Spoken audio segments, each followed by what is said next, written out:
नमस्कार, आर्य न्यूज देख रहे हैं आप। मैं हूं आपके साथ पल्लवी सिंह। उत्तराखंड बुलेटिन की शुरुआत करेंगे बड़ी खबरों से। आपको बता दें कि 8.25 करोड़ की लागत से हल्द्वानी में हल्दीचूड़ में 30 बेड का एक अस्पताल बन रहा है, लेकिन 8 सालों में भी स्वास्थ्य विभाग को यह हैंडओवर नहीं हो सका। अब यह बहुत बड़ी विडंबना है कि 8 साल पूरे होने के बावजूद भी 30 बेड के अस्पताल को चालू नहीं किया जा सका है। अब राज्य सरकार के द्वारा की जा रही सारी घोषणाएं खोखली नजर आ रही हैं। ऐसे में सरकार एक और 2025 तक उत्तराखंड को अग्रणी राज्य बनाने की बात करता है, तो वहीं दूसरी तरफ 8 साल पूरे होने के बावजूद भी लाखों लोगों के लिए बनाए जा रहे 30 बेड के अस्पताल को चालू नहीं किया जा सका। और इस अस्पताल से लाखों लोगों की काफी उम्मीदें जुड़ी हुई थी कि क्षेत्र के लोगों का कहना है कि लाखों की आबादी के बीच बनाए जा रहे इस अस्पताल के बनने से प्राइवेट अस्पतालों में धक्के नहीं खाने पड़ेंगे, क्योंकि प्राइवेट अस्पताल मनमाफिक रकम वसूलते हैं। लेकिन 8 साल पूरे होने के बावजूद भी जब यह अस्पताल चालू नहीं हो चुका है तो लोग काफी निराश हैं। बता दें आपको कि उनका कहना है कि अस्पताल दूर होने के कारण मरीजों को ले जाते वक्त कई मरीज दम तोड़ चुके हैं, और ऐसे में इस अस्पताल के खुल जाने से उन्हें काफी राहत होगी। लेकिन फिलहाल इन लोगों के हाथ सिर्फ निराशा आई है। वाले में तो पूर्ण रफ्तार से कार्य चल रहा है और मैं लगातार उसके निर्माण पर भी नज़र रखे हुए हूँ। हल्दीचोड़ में जहाँ तक वहाँ निश्चित रूप से, और जो है मैं इसमें उनको कई बार कह भी चुका हूँ और चेतावनी दी जा चुकी है। इवन उनको जो प्रतिकूल एजेंसी है, निर्माण एजेंसी जो है, उसके खिलाफ कार्रवाई भी अमल में लाई जा रही है और अब लगभग कार्य पूर्ण हो गया है। अब उनको हमें उसमें अवस्थापनाएँ सुविधाएँ जुटानी है। जो डॉक्टर्स हैं, नर्सेज हैं, अन्य स्टाफ हैं, और जो चाहे वो एक्सरे मशीन हो, चाहे अन्य जो मशीन्स हैं, चाहे अन्य अस्पताल के उपकरण कुर्सी मेज से लेकर अन्य चीज़ें जो भी हैं, क्योंकि 30 बेड का अस्पताल है तो सभी, तो उसके लिए कार्रवाई गतिमान है और निर्माण कार्य लगभग पूर्ण हो चुका है। और इसी क्रम में आगे बढ़ते हैं लालकुआ की तरफ, जहां पर नवनियुक्त पुलिस क्षेत्राधिकारी अभिनय चौधरी ने नगर के कम्युनिटी लाइजिंग ग्रुप की एक बैठक लालकुआ कोतवाली में रखी। इस बैठक में कई प्रकार के अपराधों की तत्काल सूचना देने और नशे के खिलाफ चलाए जा रहे पुलिस के अभियान में सहयोग करने की बात रखी गई है। बैठक में पुलिस क्षेत्राधिकारी ने यातायात नियमों का पालन और लोगों से इसमें जागरूक रहने और सहयोग करने के लिए भी कहा। अब स्थानीय कोतवाली में आयोजित की गई इस बैठक को लेकर संबोधित करते हुए नवनियुक्त पुलिस क्षेत्राधिकारी लालकुआ अभिनय चौधरी ने कहा है कि वर्तमान में लालकुआ क्षेत्र में नशे की लत बच्चों के भीतर काफी तेजी से बढ़ रही है, और इसी की रोकथाम के लिए पुलिस के साथ साथ नगर क्षेत्र वासियों को भी सहयोग करना महत्वपूर्ण है। सीएसए मीटिंग की है, जिसमें जो समाज के लोग हैं, जितने भी संभ्रांत लोग हैं, वरिष्ठ नागरिक हैं, आर्मी रिटायर्ड हैं, कुछ टीचर हैं, कुछ एनजीओ के लोग हैं, बाकी जितने भी लोग हैं, यहाँ से बुलाए गए अलग अलग प्रकार के लोग, ताकि उनसे शहर की समस्याएं पूछी जा सके और उनका हम जो है उनका सुझाव दे सके, उनका निदान करने की हम कोशिश करें कि वो क्या समस्याएं हैं और क्या पुलिस कर सकती है। साथ ही इनको जैसे साइबर के अपराध हैं, ट्रैफिक के नियम कानून हैं, और जो जितने भी नशे के जो दुष्प्रभाव हैं उनके बारे में पब्लिक को जागरूक। और लालकुआ पहुंचे हैं कांग्रेस के एससी विभाग के नैनीताल जिलाध्यक्ष इंद्रपाल आर्या, जो कि 25 दिनों से शहीद स्मारक पर अनिश्चितकालीन धरने पर बैठ चुके हैं। बताया जा रहा है कि सेंचुरी पेपर मिल के संविदा श्रमिकों को समर्थन देते हुए मिल प्रबंधक के खिलाफ ये जमकर नारेबाजी की गई। इस दौरान इंद्रपाल आर्य ने पत्रकारों से भी बातचीत की है और कहा कि जहां पर स्थानीय युवाओं को स्थानीय उद्योग में 70% रोजगार का वादा सरकार के द्वारा किया जाता है, मगर विडंबना यह है कि यहां सेंचुरी पेपर मिल में ठेका श्रमिक के तौर पर विगत 10 सालों से अधिक समय से अपनी सेवाएं देते आ रहे श्रमिकों ने जब खुद को भर्ती प्रक्रिया प्रारंभ होने के बाद स्थायी करने की मांग उठाई तो मिल प्रबंधन ने उन्हें बाहर का रास्ता दिखा दिया है। पिछले 25 दिनों से ये श्रमिक रोजी रोटी की खातिर अनिश्चितकालीन धरने पर बैठे हैं और इसका वो और कांग्रेस पार्टी समर्थन करती है। साथ ही ये भी कहा गया कि धरना प्रदर्शन पर बैठे श्रमिकों के साथ कांग्रेस पार्टी और वो खुद जब तक उनकी मांगे नहीं मानी जाती तब तक ऐसे ही साथ देंगे। देखिए, बहुत ही निंदनीय है। इस तरीके से 10 सालों से नौकरी कर रहे थे और जहां पूरे यहाँ जो कुमाऊं का क्षेत्र है और जहाँ 70% यहाँ रखने की बात हुई थी, और जो लोग वहाँ लगातार अपना 10-15 साल अपने जीवन का दे चुके हैं, वहाँ इनको बाहर का रास्ता दिखा दिया, ये बहुत ही गलत है।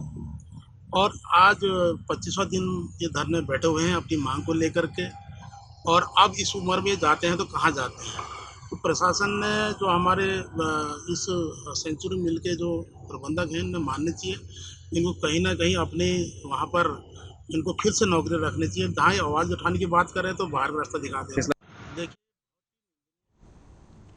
लालकुआ में पहुंचे अपर सचिव पशुपालन और डेयरी विकास नितिन भदौरिया ने नैनीताल दूध संघ लालकुआ का निरीक्षण किया है। साथ ही साथ लालकुआ दूध संघ द्वारा बनाए जा रहे दूध के उत्पादों के प्लांट में स्थलीय निरीक्षण करते हुए अधिकारियों को जरूरी दिशा निर्देश भी दिए गए हैं। सचिव नितिन भदौरिया ने कहा है कि लालकुआ दूध संघ प्रदेश में नंबर 1 होने के साथ साथ जल्द ही देश में भी इसकी पहचान होगी। सबसे ज्यादा दूध उत्पादन और दूध बिक्री के लिए प्रदेश में जाने जाने वाले लालकुआ दूध संघ में बेहतर आधुनिक तकनीक से और काफी अधिक उत्पादन किया जा सके, इसी के लिए भारत सरकार को प्रोजेक्ट भेजा भी गया है। में गए उनको हम लोग ऑटोमाइजेशन का जो हमारा सबसे बड़ा यहाँ पे प्रोजेक्ट हम लोग चाह रहे हैं कि सर्वप्रथम यहीं पे इससे शुरुआत कर सकें। तो उसकी हम लोग भारत सरकार ने जो हमारा प्रोजेक्ट गया है उसके लिए हम लोगों ने कहीं ना कहीं प्रयासरत किए, और उससे मुझे लगता है कि हमारी जितना वॉल्यूम में प्रोसेसिंग हमारी हो रही है, जितने प्रोडक्ट हो रहे हैं, उन प्रोडक्टों को हम लोग और भी बढ़ावा दे सकेंगे। तो आज ये विजिट कहीं ना कहीं उसी कड़ी का एक हिस्सा है, और बहुत ही जल्द मुझे लगता है कि नैनीताल का हमारा कहीं ना कहीं देश में मुझे लगता है विश्व रिकॉग्निशन मिलेगा। प्रदेश में तो ऑलरेडी ही नंबर 1 प्लांट पे है, और हम लोग ये देखेंगे जिस हिसाब से यहाँ के प्रोडक्ट्स हैं, मुझे लगता है कि कहीं ना कहीं जैसे ही हमारा प्लांट लग जाता है तो देश प्रदेश हर जगह यहाँ पे। और राजस्थान के थाना जालौर के अंतर्गत एक गांव में 8 साल के छात्र की बेरहमी से पिटाई की गई, जिससे उसकी मौत हो गई। अनुसूचित जाति समाज में काफी रोष है, और आपको बता दें कि इस घटना के बाद देश भर में कुछ क्षेत्रों में इस घटना को लेकर विरोध जताया गया। गौरतलब है कि जिस छात्र की मृत्यु हुई है वो अनुसूचित जाति समाज का था, और उसने विद्यालय में एक मटके से पानी पिया था, जिससे नाराज होकर विद्यालय के ही शिक्षक ने कक्षा 3 में पढ़ने वाले इस मासूम से 8 साल के छात्र की बेरहमी से पिटाई कर दी। घटना 20 जुलाई की है, और तब से लेकर 13 अगस्त तक छात्र का उपचार चल रहा था, लेकिन वो जिंदगी की जंग आखिरकार हार गया और उसकी मौत हो गई। अब इस घटना के बाद से ही अनुसूचित जाति समाज के जो लोग हैं उनमें जबरदस्त आक्रोश देखने को मिला। इसी क्रम में कांग्रेस एससी विभाग के नैनीताल जिला अध्यक्ष इंद्रपाल आर्य ने तहसील लालकुआ पहुंचकर तहसीलदार के माध्यम से राष्ट्रपति को संबोधित एक ज्ञापन की प्रति उन्हें सौंप दी है। इस दौरान पत्रकारों से बातचीत करते हुए उन्होंने कहा है कि ये घटना बेहद ही निंदनीय है, जिसकी वो भर्त्सना करते हैं, और उन्होंने ये भी कहा है कि लोकतंत्र में इस प्रकार की घटना नहीं होनी चाहिए, मगर एक शिक्षक द्वारा जो कृत्य किया गया है वो माफी के योग्य नहीं। उन्होंने राष्ट्रपति महोदया से मामले में कड़ी कार्रवाई करते हुए इस दोषी को फांसी देने की भी मांग उठाई।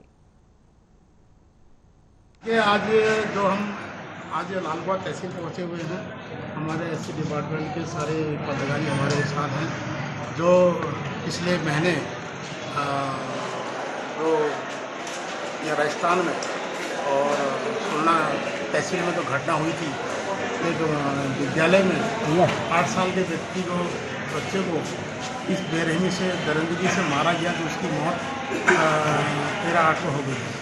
तो उसको लगातार ऐसे घटना जो लगातार बढ़ रही है, उसके विरुद्ध हम ये मांग रखते हैं कि राष्ट्रपति मुहिम को हमने ज्ञापन भिजवा है, और तहसीलदार के माध्यम से हमारी मांग है कि ऐसे व्यक्ति के ऊपर कड़ी से कड़ी कार्रवाई हो, और जो पूरा देश का माहौल बिगाड़ने में लगा हुआ है, और ऐसी मानसिकता व्यक्ति के ज़्यादा लेकिन मुँह उठा के आ रहा है, लेकिन जब ऐसे व्यक्ति को कड़ी। और अब रुक करेंगे रुड़की का, जहां पर ईंट निर्माता कल्याण समिति जनपद हरिद्वार के तत्वाधान में भट्टा व्यापारियों की एक बैठक आयोजित की गई। भट्टा कारोबारियों ने बताया है कि कोयले के दाम 3 गुना बढ़ा दिए गए हैं, और बढ़ते हुए दाम से भट्टा व्यापारी काफी परेशान हो गए। व्यापारियों ने मांग की है कि जीएसटी 1% से 6% कर दी गई और 5% से 12% कर दी गई। उन्होंने ये भी कहा कि जो जीएसटी पहले थी वैसी ही की जाए। इसी कारण ईंट कारोबारियों को भारी नुकसान भी उठाना पड़ रहा है। जब तक ये दोनों मांगे पूरी नहीं हो जाती, तब तक के लिए भट्टा कारोबारी हड़ताल पर रहेंगे। उन्होंने सरकार से मांग की है कि कोयला जैसे पहले मिलता था वैसे ही मिलना चाहिए। भट्टा व्यापारी की बैठक में उत्तर प्रदेश के उत्तराखंड राज्य में काफी संख्या में भट्टा व्यापारी एकजुट हुए और तमाम बैठक की गई और इस बीच कई चर्चाओं के बाद इन दो मांगों को लेकर ये बात उठाई गई है कि जब तक ये मांगे पूरी नहीं हो जाती इसी तरह से ये हड़ताल जारी रहेगी। बातों को लेकर क्या आपकी बैठक रही? हमारी मुख्य मांग तो है जो जीएसटी हमारी 1% से 6% कर दी गई और 5% से बढ़ा कर दिया, यानी 2.5 गुना 6 गुना बढ़ा दी गई, वो जो है ख़त्म करी जाए और पहले के जो रेट है जीएसटी के वो उस पर जो है वो वसूल करे जाए।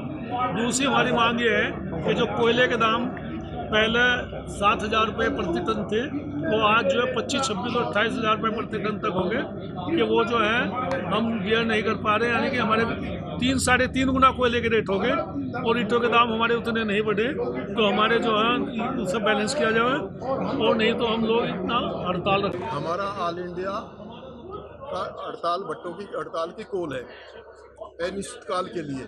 वो इस कारण है कि जो जीएसटी हम पे 1% लगती थी वो 6% कर दी, 600 गुना। आज तक दुनिया में कोई भी टैक्स 100% तो बढ़ा होगा पर 600% नहीं बढ़ा।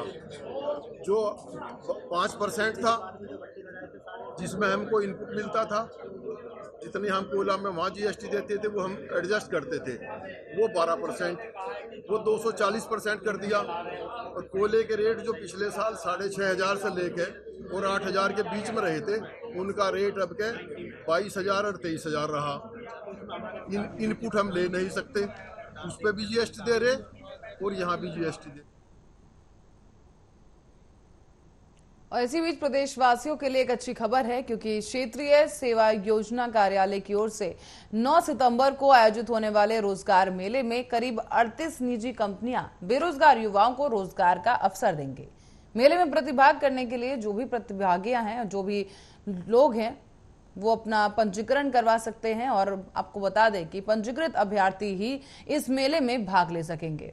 क्षेत्रीय सेवा योजना अधिकारी अजय सिंह ने बताया है कि अधिक से अधिक युवाओं के लिए रोजगार के अवसर सृजित करने के उद्देश्य से समय समय पर विभाग की ओर से रोजगार मेले का आयोजन किया जाता रहा है और कार्यालय में पंजीकरण की जो प्रक्रिया है वो 22 अगस्त से 8 सितंबर तक शाम 5 बजे तक खुली रहेगी। बताया जा रहा है कि मेले में 6,000 से लेकर 40,000 रुपए महीने तक की नौकरी के लिए करीब 1,265 पदों के लिए साक्षात्कार किया जाएगा।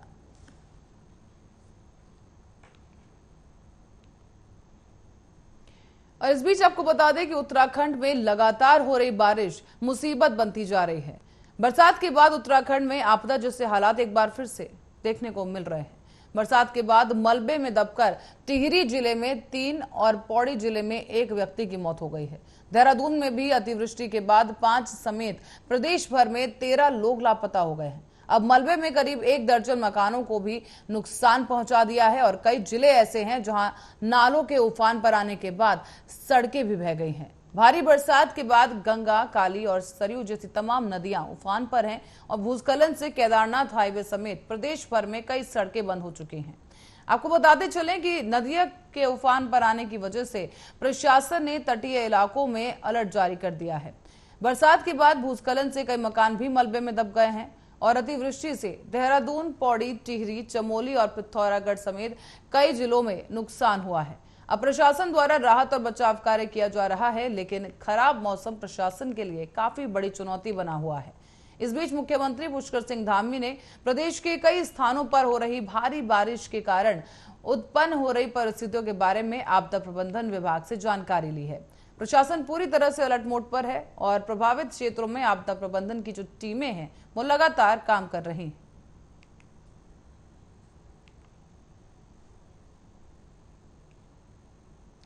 और अब रुक करते अगली खबर की ओर, जो कि सिलवानी से है। सिलवानी तहसील के चैनपुर गांव से खबर है जहां पर एक दिल दहला देने वाली तस्वीर सामने आई। यहां पर लोगों को 4 फीट पानी से होते हुए एक शव को ले जाना पड़ा है और इसी की वजह साफ है कि इस गांव में पुल है ही नहीं। नदी पर रिप्टा बना हुआ है और रिप्टा में कई लोग जाने से भी डरते हैं।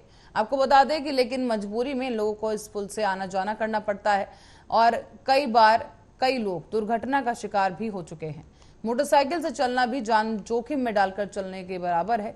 और आपको बता दें कि गांव चैनपुर के बुजुर्ग की मृत्यु हो गई थी इस दौरान, लेकिन उसी गांव में उनकी ही जमीन नदी के उस पार, वहां पर अंतिम संस्कार के लिए उन्हें ले जाया जा रहा था।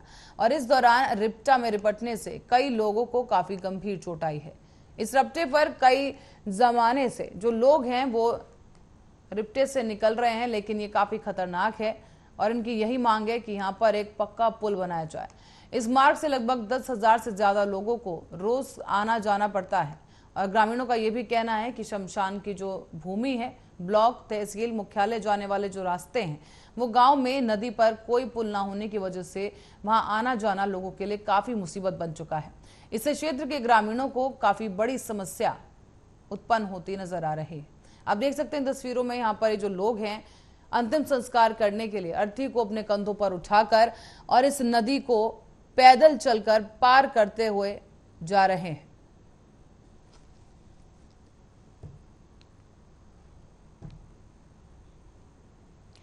और अब रुक करेंगे मध्य प्रदेश की कुछ बड़ी खबरों की ओर। यहां आपको बताते चलें कि गृह और जेल मंत्री डॉक्टर नरोत्तम मिश्रा ने एक प्रेस कॉन्फ्रेंस की और एक बार फिर से उन्होंने कमलनाथ को घेरा है।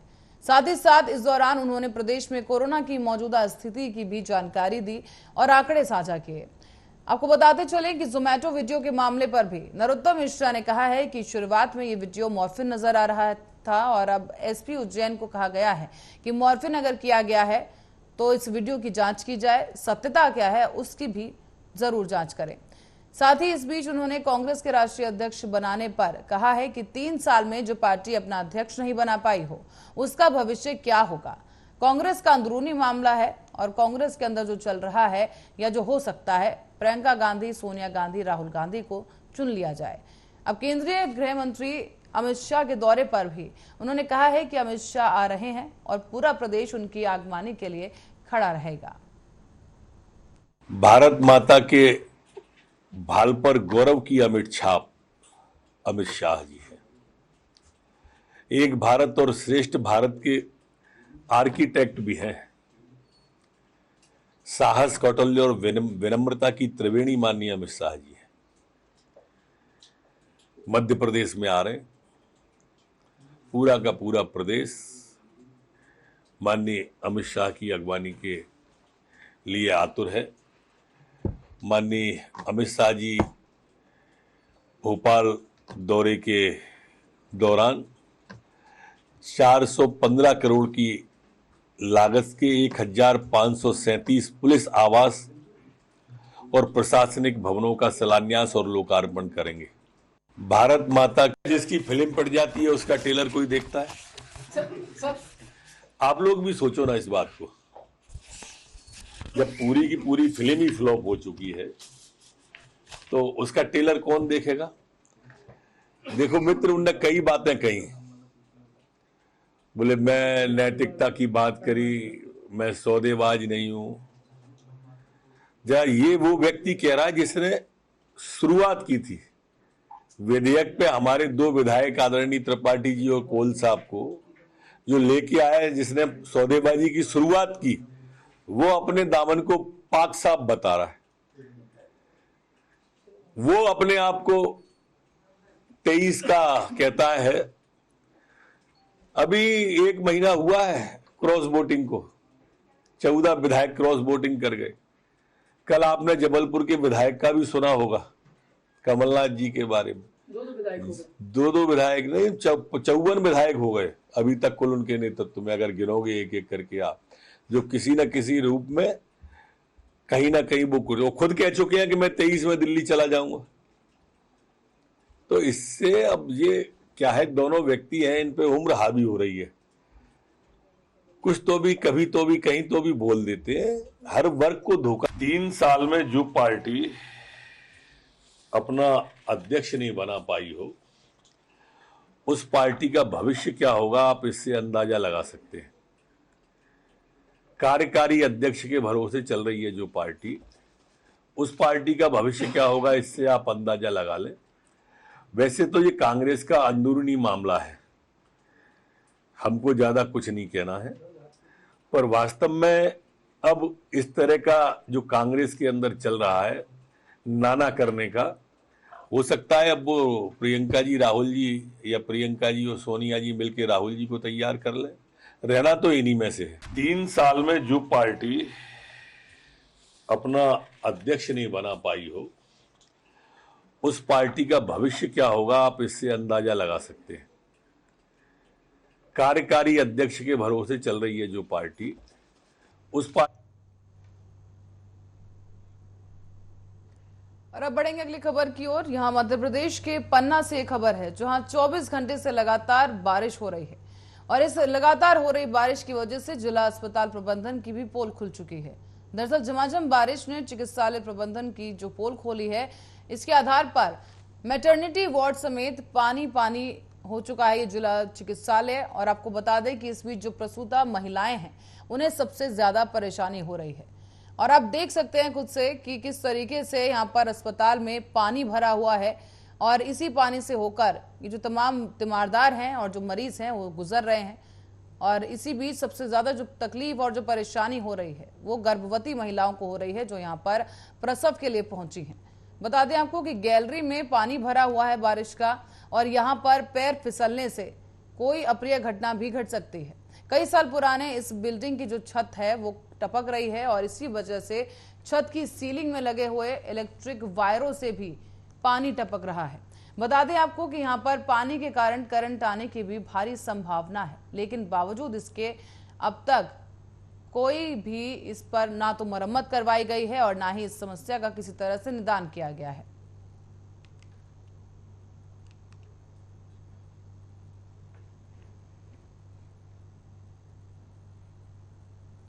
और 24 घंटे के अंदर ही राजपुरा पुलिस ने एक हत्याकांड का खुलासा कर दिया है और आरोपी को गिरफ्तार कर लिया गया। दरअसल एसडीओपी ने यहां पर यह खुलासा किया है। बताते चलें आपको कि वीरेंद्र बहादुर सिंह द्वारा बीते दिन राजपुरा हाई स्कूल के मेन गेट पर हुई हत्या के आरोपियों को पुलिस ने पकड़ लिया है। साथ ही आपको बता दें कि ये पुष्टि की गई है और बता दिया गया है कि राजपुरा थाना के प्रभारी उप निरीक्षक राजीव पुरोहित और हमरा स्टाफ द्वारा 18 अगस्त को एक शव मिला था जो कि बब्बू आदिवासी थी। और आपको बता दें कि प्रथम दृष्टि से यह हत्या का केस लग रहा था, लेकिन दूसरे ही दिन इस केस में हत्या के आरोप में दमोतीपुरा के गोलू तिवारी को गिरफ्तार किया गया है। एसडीओपी वीरेंद्र बहादुर सिंह ने बताया है कि जो हत्या है, हत्या के एक दिन पहले बब्बू आदिवासी के द्वारा गांव के हल्लू आदिवासी की दुकान पर काम करने वाले गोलू तिवारी की 200 रुपए चुराने की शिकायत की थी और इसी कारण से इन दोनों के बीच बहस हुई। 2-3 तमाचे भी इस दौरान मारे गए और इसी बात को लेकर गोलू तिवारी को गुस्सा आया और आपको बता दें कि उसे बात खल गई और इसीलिए उसने बब्बू आदिवासी की हत्या करने की योजना बनाई। उसने बब्बू आदिवासी को शराब पिलाने के लालच में शासकीय उच्चतर माध्यमिक विद्यालय राजपुरा, जो कि गांव से 2 किलोमीटर की दूरी पर है, वहां बुलाया और वहां बिठाकर बब्बू को काफी शराब पिलाई और बाद में गोलू ने बब्बू को सोने का उसका इंतजार किया और इसके बाद उसकी हत्या कर दी गई। उसकी सूचना के आधार पर मर्ग कायम किया गया। जांच जब की गई तो यह ज्ञात हुआ कि उस व्यक्ति के गले को रेता गया था, उसके गले पर प्रहार किया गया था, जिसके आधार पर प्रथम दृष्टया 302 आईपीसी का अपराध सिद्ध पाया गया। मौके पर 2 शराब की बोतलें या जिन्हें कहें पाव प्राप्त हुए थे, जिसके आधार पर यह लग रहा था कि कहीं ना कहीं किसी ना किसी उसके साथी, जो उसके साथ शराब पीने वाले व्यक्ति। और खबर अब है धार जिले से, जहां पर एक पुल के नक्शे को लेकर हंगामा खड़ा हो गया है। जानकारी मिली है कि पुल का नक्शा बिगाड़ दिया गया। दरअसल निसरपुर में उरी बागनी नदी के ऊपर बन रहे 33 करोड़ की लागत से इस पुल के नक्शे को बिगाड़ने का आरोप सामने आया है। नर्मदा हाईवे को इस ब्रिज से जोड़ा जाएगा, जहां ऐसे कई वाहन निकलेंगे जो कि इमरजेंसी होंगे। और आपको बता दें कि मध्य प्रदेश से गुजरात जाने और गुजरात से महाराष्ट्र आने जाने का जो सीधा जो मार्ग है ये वो सुगम मार्ग होगा और उस पुलिया को एक तरफ 40 डिग्री तो दूसरी तरफ 85 डिग्री मोड़ दिया है। अचानक से पुल पार करते हुए दोनों ओर स्प्रिट वाले वाहनों का यहाँ पर एक्सीडेंट हो सकता है, हादसा हो सकता है और ये रोड चालू होते ही हादसों का दौर शुरू हो सकता है। आपको बताते चलें कि एक व्यक्ति को मुआवजा नहीं दिया गया, जिसके चलते लाखों की बचत में करोड़ों रुपए किए गए बर्बाद।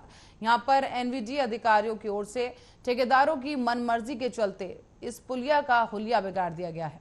और इस बीच उच्च अधिकारी भी यहां पर पहुंचे, लेकिन अब तक कोई भी इस पर कार्रवाई नहीं की गई है। रिपोर्ट भूवर्जन पुनर्वास अधिकारी को देंगे। भूवर्जन पुनर्वास अधिकारी पात्र का जो दल निर्णय देगा उस पर विचार करके कलेक्टर महोदय को भेजेंगे। ये पात्र अपात्र का खेल कब तक चलेगा? ये तो अब शासन की नीति है, वो कब तक उसका डिसीजन देते हैं शासन के ऊपर डिपेंड है।